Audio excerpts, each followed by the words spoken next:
Welcome back to the Lumiose Post, where we talk about all things Pokemon, and today, got a little special video for you, a little bonus video this week, and that is my review of Pokemon Advance. So, for those of you who don't know, I have actually been, ever since Ash's journey officially ended, I have been going back and watching his journey from the beginning. So, I've already watched through all of the original series, that's Kanto and Johto, Gen 1 and Gen 2, if you want to break it up like that.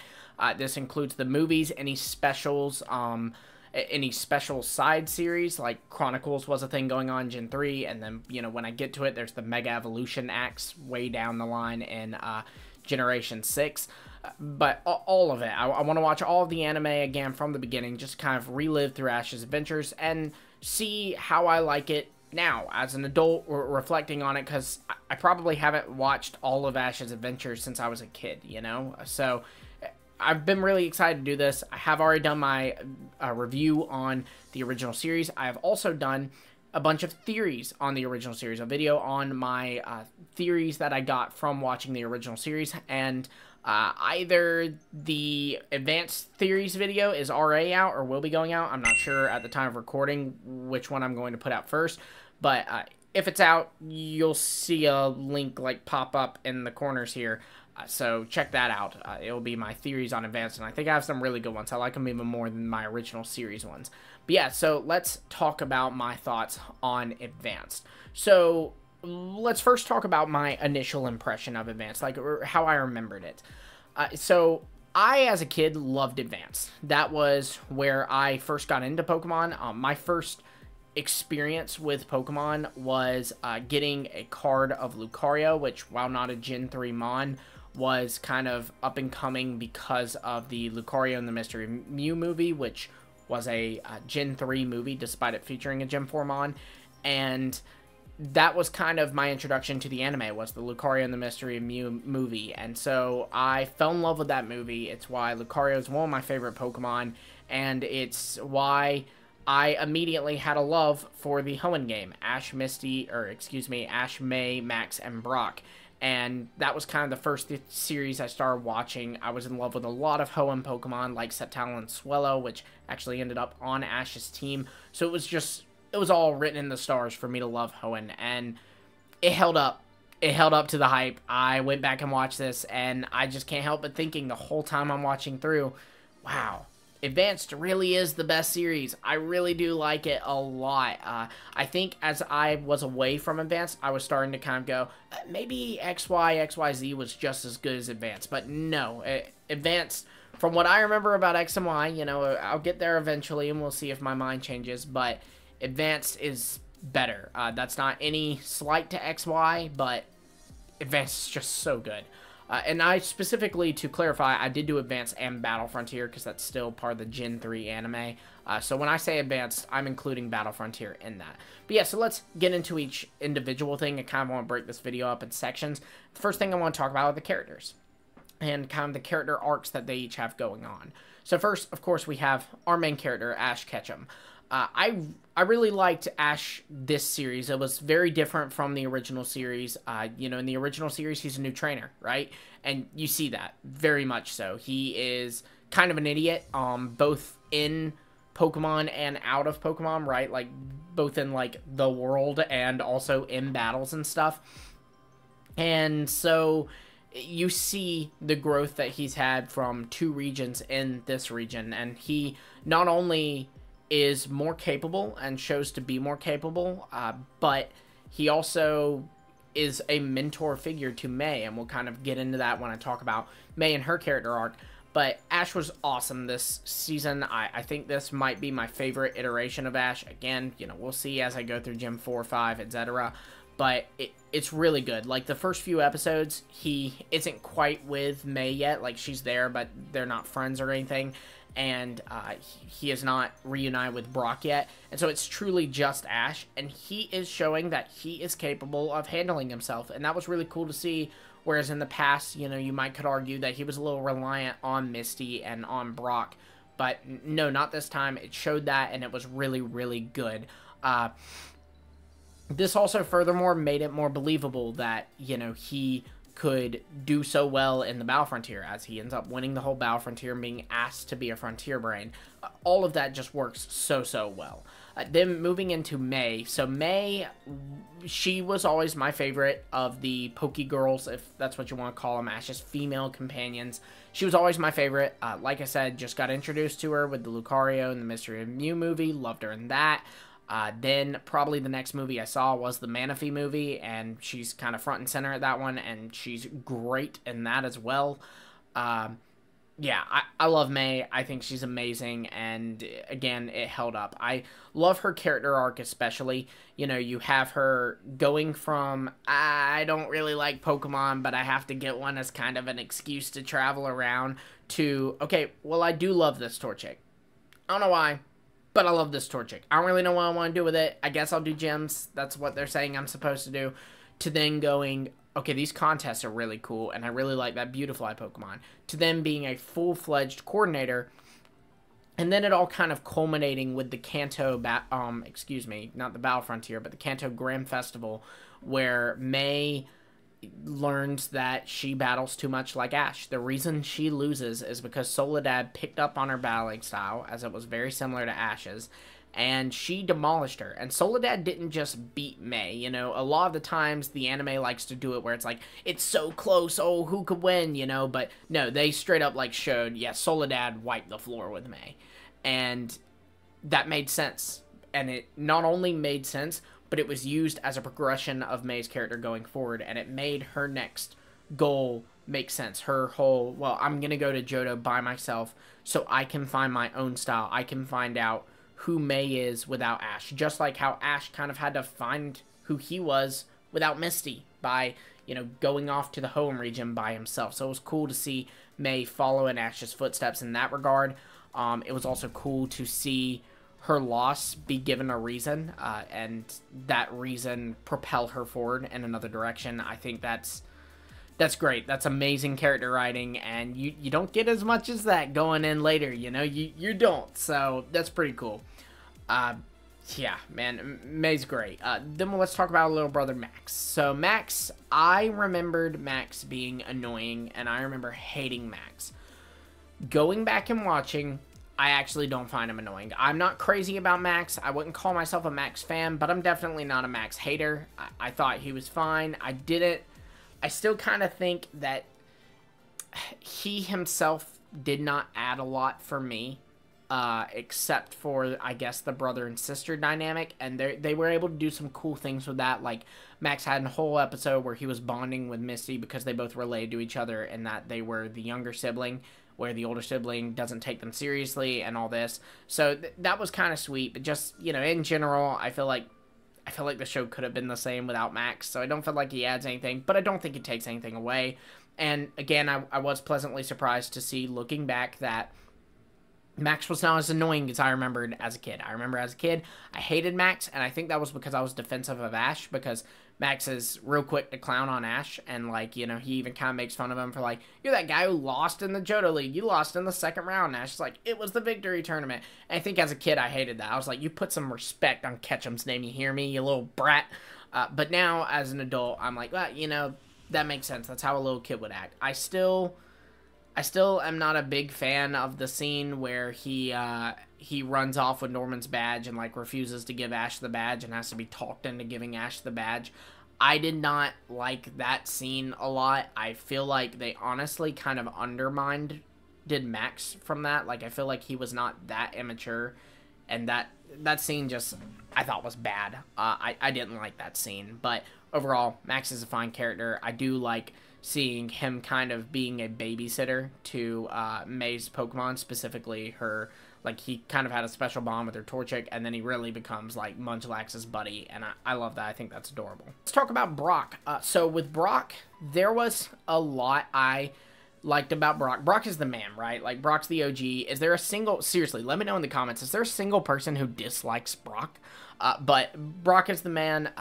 You do kind of see why they eventually got rid of Brock, and that is because he does less and less, right? Like, he starts to feel less like a character and more like an audience's point of view, or like an explainer to the audience. You know, the guy who goes, oh no, this Pokemon's a ground type, so Pikachu's Thunderbolt doesn't work against it. That guy, and that's a little sad, but yeah, and you see that with his Pokemon too. Like, his Fortress is hardly there, and even his Mudkip, you know, kind of got the short end of the starter stick by being Brock's Mudkip, because it really wasn't used much. And same with Ludicolo. Ludicolo got used a lot more, or maybe just its personality was so loud that it felt like it was getting used a lot more. But yeah, I wasn't a big fan. I do like how they were already, I did not remember this, but in Hoenn they are already planting the seeds for him becoming Pokemon Doctor. For those who don't know, at the end of Generation 4's anime, he actually decides that he doesn't want to be a Pokemon breeder, wants to be a Pokemon Doctor. And you see this kind of setting in stone in the Gen 3 anime. Specifically, an episode I remember is like the 4th to last episode of, maybe it's 5th to last episode of Battle Frontier, is where a Nurse Joy gets sick and everyone's kind of having to fill in for her. And there's a scene where Brock is like using Marshtomp to heal a Wooper, and is kind of comforting the Wooper, and is like, okay, you're healed now, you go play with your friends and all this. And just that whole scene, he's being very sweet and taking care of that Wooper. And Professor Oak is with him. Professor Oak goes, Brock, you know, you have a real knack for this, like it's something special. And Brock's like, oh, thank you. And Professor Oak's like, promise me you'll keep up with this. And it's, yeah, it's kind of planting the seed that, like, you're not just a good, like, breeder, you're good at taking care of Pokemon. Like, your skills are kind of beyond breeder, right? And so that was really cool to see. Like I said, just them laying the groundwork for something that they're doing much later. I mean, you figure Brock does not make this decision to become a Pokemon Doctor until like the last episode of Diamond and Pearl. So the fact that they're already laying that down this far out is really, really cool. Team Rocket is there. Team Rocket's great. I liked a lot of their antics this time around. I think that they felt a little bit more enjoyable in Hoenn, honestly, than they did in the original series. I really love how they explore more Team Rocket as characters and their relationships to their Pokemon, right? Like, you see that James loves his Chimecho and loves his Mime Jr. and even loves his Cacnea, even though he's kind of always shoving it off him. You can tell James really loves his Cacnea. Jesse, you know, so excited to get a Beautifly, and Meowth and James duping her and trying to, like, make her think, oh, you did get a Beautifly, because they know, oh no, that's a Cascoon, it's going to evolve into a Dustox. Just all that kind of stuff is a lot of fun. I really enjoyed Team Rocket this time around. They're great. I mean, you know, if they ever got rid of Team Rocket, I feel like people say they want Team Rocket gone, but if they really ever got rid of Team Rocket, I think we'd all be a little miffed, right? Like, come on. So let's talk about the Pokemon, the captures that were had this time around. So, in this series, Ash catches I'm going to say the final evolution. Ash does not catch a Sceptile, he catches a Trico, but it becomes a Sceptile. Ash catches Sceptile, Swellow, Torkoal, Corphish, Glalie. He catches an Aipom in Battle Frontier, and he does add his Phanpy back onto his team, and it evolves into a Donphan.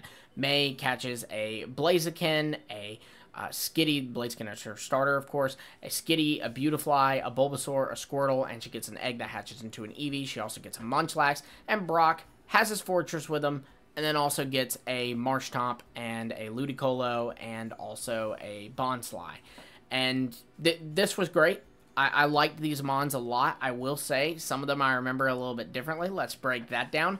So, first off, Aipom, I think it's fine, because Aipom was a late addition, and this was because Aipom was all a setup for Sinnoh, because she goes along with Ash to Sinnoh, ends up getting traded to Dawn, becomes an Antipom, blah, blah, blah, blah, blah. And, you know, that's fine. That is fine. I'm a little mad at Ash that he straight up caught this Aipom, and then like a week later just drops her off at Oaks and is like, bye Aipom. Like, I get it, you're leaving the Sceptile, the Swellow, the Corphish, because you've been with them for a while. Why are you doing this to Aipom, man? You just got her. That's kind of mean, but whatever. his Phanpy, I love that Ash has a Donphan. Do not get me wrong, Donphan's one of my favorite Pokemon. I love that Ash has a Donphan. I'm going to be completely real with you. Don't know why they put that on its Battle Frontier. You didn't really see it much. And when you did, it was like a quick, like, oh, here's Donphan, do this, and Donphan does that, and that's it. Like, it didn't really have a lot of episodes revolving around it. Again, Battle Frontier was a shorter saga, so I get why, but just being real, his Donphan was not as impactful as perhaps I had remembered it. With May, I liked all her captures. I thought all her captures were good, except, honestly, the Eevee. The Eevee wasn't needed, but again, I think that was just given to her, so it could all be a setup for Glaceon later in Sinnoh. But either way, I didn't think that Eevee was needed, but whatever, she has it, it's fine. And then with Brock, again, Fortress, poor guy, honestly. And then his other Pokemon were great. I thought they were fine. I really like Bonsly and how it's like a little baby, and that's really cute. Love that little Bonsly. Bonsly's a great Pokemon. Sudowoodo's a great Pokemon. So I'm a big fan of that. I will also say, going back on Ash's Apom, that one thing I really liked about it is that they also are already laying the groundwork for Apom's story. As I said earlier, Apom ends up getting traded to Dawn, and Dawn uses the Apom in contests, and this is because the Apom loves contests. So they realize that Apom is a better fit for Dawn's team. And you actually can see that. Like, she calms down as watching May's contest match against Drew, and it keeps cutting to Apom, like, watching this match pretty intently. And so, again, RA laying that groundwork for, like, Apom really likes contests. And so that's RA there, which is cool. And, you know, it's nice because they don't just drop it on you later like they do with Ping Pong. If you know, you know. As for my favorite of the Mons, I would say Ash's Sceptile is my favorite. I really like Sceptile, you know, come on now. So it's not even because it's Ash's Sceptile, it's just because it's a Sceptile. I will say, in the discussion of Ash's aces, all the time people are like, oh, Ash's ace from this region. And they're just, I've always said, there are a lot that I disagree with. Like, people say that Charizard is Ash's Kanto ace. No, it's not. I've discussed this in my review video, but Charizard is not Ash's Kanto ace. It doesn't listen to him in Kanto. His Kanto ace, honestly, is Kingler. His Johto ace, people like to say it's Heracross. What? No, it's not. Heracross does, like, nothing in Johto. It's Charizard. And then in Hoenn, I think people really like to say it's Sceptile, and no, it's not. It's Swellow. Swellow caught a Donphan with its claws, guys, with its talons. It just caught a Donphan. It took multiple Hyper Beams, like, throughout the series and just kind of kept going. That Swellow is a boss. That Swellow is Ash's Hoenn ace. At the end of all of this review, whenever I finish the entirety of the series, no idea how long that'll take, but whenever that happens, I think I'm probably going to do an Ash's true ace team, because it's not Charizard for Kanto, it's not Heracross for Johto, and it's not Sceptile for Hoenn, even though I love Sceptile. Maybe it's Sceptile from Battle Frontier. Maybe I can see that one, but even then, Swellow did a lot in Battle Frontier 2. It's Swellow, guys. It's Swellow. It's definitely Ash's best bird. I'm not even in the other series yet, and I can already promise you that is Ash's best bird. So let's talk about some other aspects of this series. The Hoenn gym battles. How'd I feel about them? I really like the Hoenn gym battles. I thought they were all really great. Probably my favorite of them would be either Ash versus Norman or Ash versus Juan. I thought both of those battles were really, really good.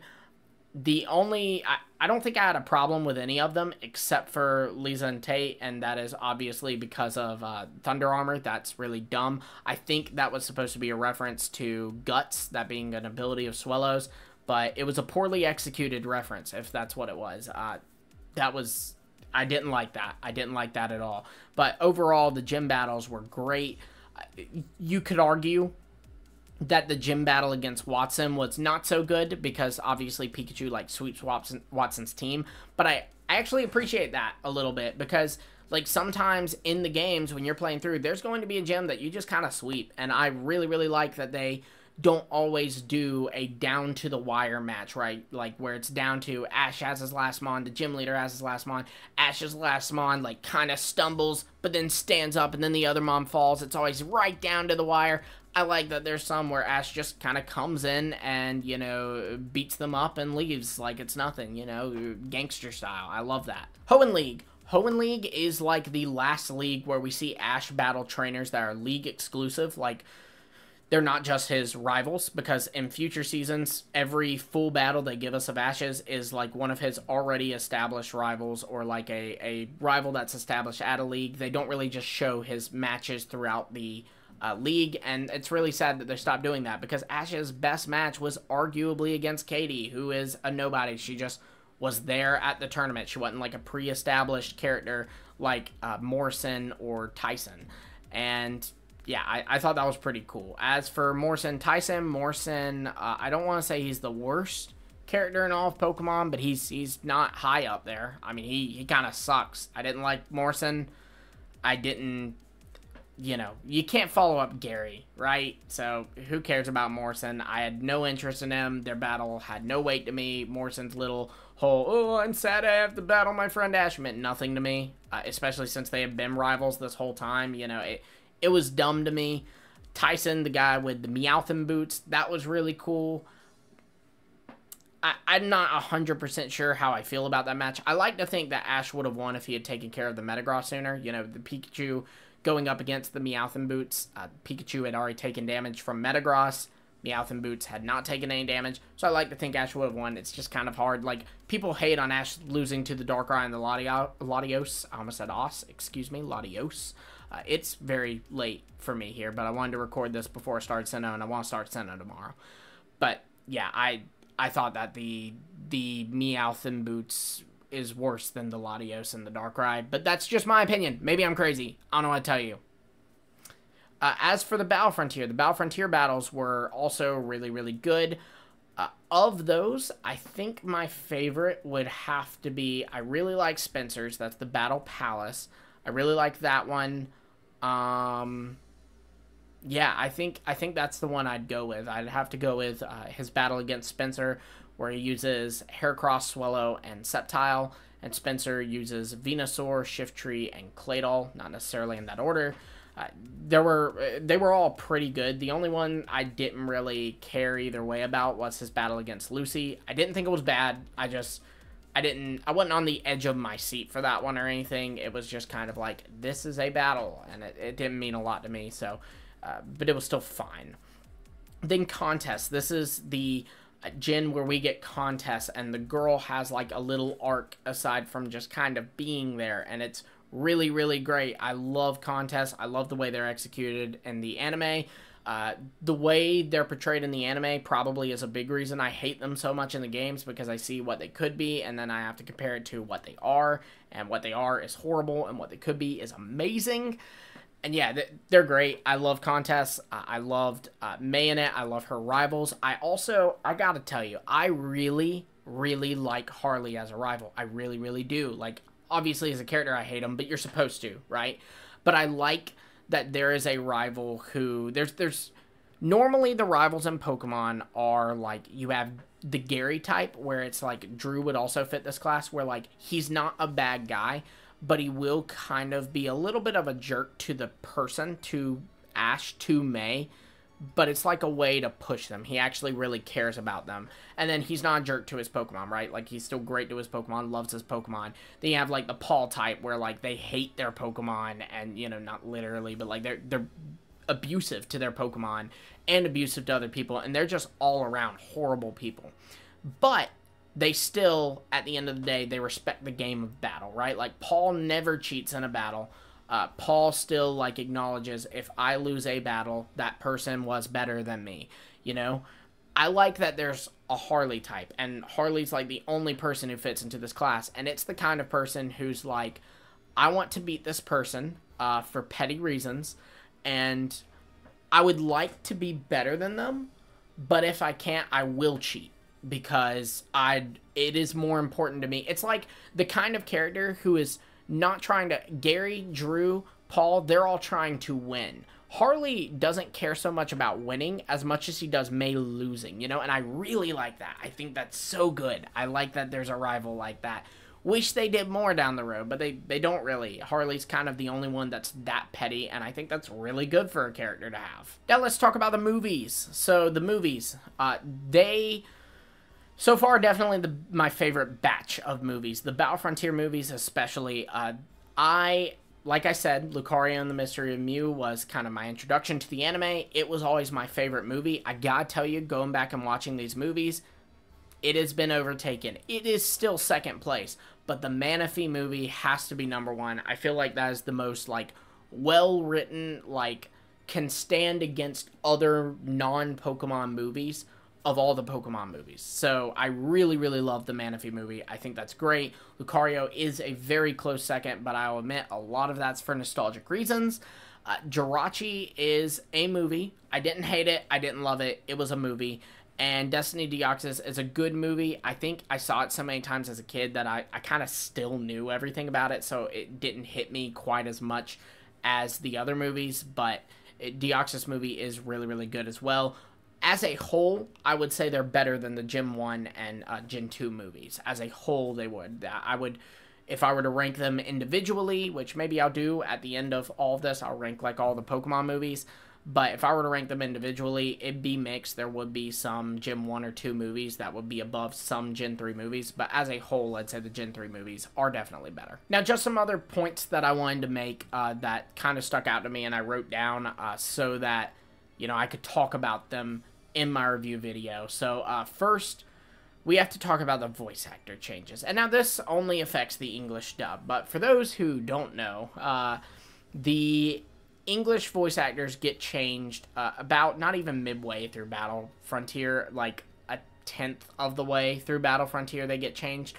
But yeah, Veronica Taylor was the voice of Ash Ketchum, and it gets changed to Sarah Natuchini. I don't know how to pronounce that last name, I'm very sorry. But yeah, I want to be careful about how I approach this, because the truth of the matter is I like Sarah Natuchini as a voice actor. I think she's really great. She does very good now as Ash Ketchum, and like it even starts to get a lot better through Battle Frontier. But I don't know if it's because of the voice change, but that first episode, it's the episode with the ghost and psychic type Pokemon living in that abandoned town. That first episode is jarring. It is hard to watch. And I literally, that was kind of my big break when I was watching through this anime. That was kind of, I watched that episode and I was like, ooh, and I just naturally stopped watching it as much and had to kind of get myself back into, no, you're so close, you have to finish it, Vince. You have to. But it was rough.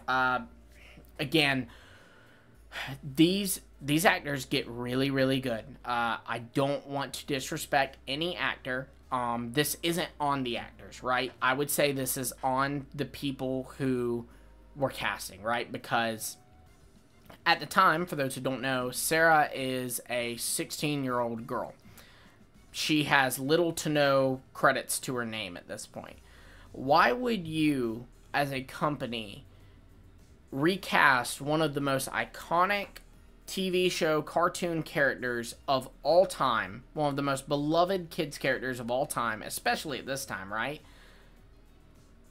And recast them to a girl who has little to no experience in voice acting. Again, Sarah gets, I cannot express this enough, she gets so good, so I don't want to hate on her, but just the delivery, and it's not just Sarah, it's not just Ash, it's all the characters, with like one or two exceptions.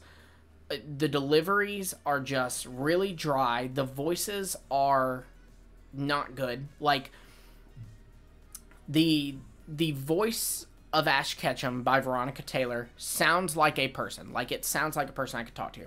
But the voices, when they do the voice actor change, I hope this makes sense, it doesn't sound like a person, it sounds like a person doing a voice. You know what I mean? Like, if I talk like this, that is not an actual voice that someone sounds like. That is me doing a voice, right? And that's what these characters sound like. Ash sounds like a smoker. He does. The first few episodes, the first, like, half of Battle Frontier, where it's like officially Battle Frontier and they've got the new voice actors, he sounds like a smoker. Like, he sounds like he should be in advertising for Smokers Anonymous. Like, very raspy voice, and The delivery is very dry. Like, if he were to say, like, Pikachu, no! It comes out like, Pikachu, no! And, like, you know, like, there's no emotion to it. He sounds like he's stoned all the time, and, again, has a raspy voice like he's also been smoking. It's not good. It's very, very bad. May sounds like a man doing a woman's voice. Like, she doesn't sound like a girl talking. She sounds like me, a man, going, oh, I'm May, you know, like, it's not good. Like, obviously, I'm doing a lot worse than these actors. I'm being a little over-exaggerative, but I'm trying to emphasize it. And Max, they just went too nerdy with him. Hearing him speak makes me feel like I have to blow my own nose. Like, just super nasally. I don't like it. The only ones that sat well with me were Brock's and Team Rocket's felt okay. And even Jesse's was a little shaky, but I grew on Jesse's before I grew on everyone else's. But Brock's, I think, is fine. I think it's great, actually. I think Brock's voice actor is very, very good. I do, of course, prefer the original, but who doesn't? But May, Ash, and Max are hard to sit through. They're bad. They are bad. They're not anymore. By the end of Battle Frontier, they are good. But they're bad at the beginning. They are bad.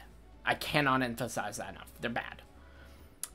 But onto a more positive note, one of the things I love about this Gen 3 anime is the ending. The ending does such a good job at setting up things for, I kind of already touched about this with May, but it does such a good thing at sending these characters off. You know, you have May going, I need to find my own style, and a great way to do that is for me to travel alone into the Johto League, where I have all these rivals that I'm familiar with, but I don't have these crutches traveling with me, you know, not to, like, demote Ash, Brock, and Max, but, you know, because she relies on them and she recognizes that, and that's great for her. With Max, his whole, well, I'm sad because I don't get an adventure, and they kind of have that cute moment where Ash is like, okay, well, when you get a Pokemon, we're going to have a battle, and, you know, that's how you would, like, do that with a kid that age, right? Like, you would, like, hype them up about, like, the future, like, well, next time I'll give you, you know, some chocolate, and they're like, oh, frick, I'm getting chocolate next time I come over, you know, like, that's kind of, I have a little brother, so that's what I have to do, and it works, like, that's really accurate. Then, with Ash and Brock, again, they are setting seeds for Brock becoming a Pokemon doctor way later, which, again, is so cool. And then Ash kind of meeting these Sinnoh Pokemon throughout his adventure, and Gary just finally, like, telling him, smoking him in a battle, and then telling him, you think you're good because you beat the Battle Frontier, but they're still Pokemon you're unfamiliar with, and when you go up against a Pokemon you're unfamiliar with, you're not going to do well. So Ash goes to Sinnoh because he's like, I want to, you know, battle them all. And Apom sneaks off to go be with him because, you know, she misses him, and she, again, only got to know him for like a week. What the heck, Ash? And just the vibes, like Ash and Brock's goodbye, it's so simple. It's not anything drawn out or anything, but it just feels right. It just feels really, really good. I really like that a lot. Now, I'll also touch on Chronicles, because Chronicles was a little series they kind of had going on during all this. For those who don't know, Chronicles is a... I mean, I don't know how else to describe it. It is a side series where, like, it's not about Ash, it's about others. There's one episode that's about Team Rocket, but most of the episodes revolve around Richie, Misty, Tracy, Gary, Professor Oak, you know, those characters. And they're a lot of fun. I think they're a nice, like, gap filler, and getting to see, like, oh, this is what these characters have been up to. Oh, look, you know, this is cool. This person got this. Like, when Misty comes back in her little 2-episode arc in Advance, where it's about Togepi, she uses a Gyarados, and, like, you kind of see Ash like, whoa, Misty has a Gyarados, that's crazy. But it's cool because if you watch Chronicles, you actually saw her get that Gyarados, and you saw how that story came together. So it's a cool gap filler. I wish they did more. I hate that, like, they kind of do it. They give one episode to Dawn, they give an episode to Brock after he leaves, they give an episode to Iris and Asylum where he meets up with Brock, they give an episode to Clement and Bonnie where they meet up with Asylum, but they don't give it to May, which sucks, and they, you know, this is later, but they don't give it to Serena, and that sucks too. But either way, I really like these style of episodes. I think they're really cool, really glad they did them. I'm sad that they're over, and, you know, we just get the 1 episodes, but Chronicles, like, as a series is kind of dead. And also, going forward, those special episodes are in Japanese. The English subs, or the English dub, excuse me, never translated them, which is really dumb. I don't like that. That's stupid. I want to know what these characters are up to. But yeah, so that's my review of Advanced. There was a lot to love about it and very little to hate. Truly, I do believe Advanced is indeed peak. I believe this is peak Pokemon. We'll see if I like Diamond and Pearl better. I don't think I will, but I do think that Diamond and Pearl will be a lot of fun. I'm very excited for it. I know that it's a great series. Advanced is too good. Advanced is the closest thing to perfection. I gotta just end the video. I can go all day, but yeah, Advanced is great. Be sure to like, subscribe, hit the bell for notifications. Check out my theory video if it's out, and if it's not out yet, then make sure you subscribe so that you see it when it is out. All that fun stuff. Hopefully Diamond and Pearl won't be too long. I like to take my time through these so that I'm not just rushing through and I can actually have thoughts on them, but hopefully it won't be too long till Diamond and Pearl is finished for me, and I'll be doing a review on that. You don't want to miss that. So again, like, subscribe, hit the bell. Let me know in the comments your favorite parts about Advanced, your own reviews about Advanced. And until next time, I'll see all of you later.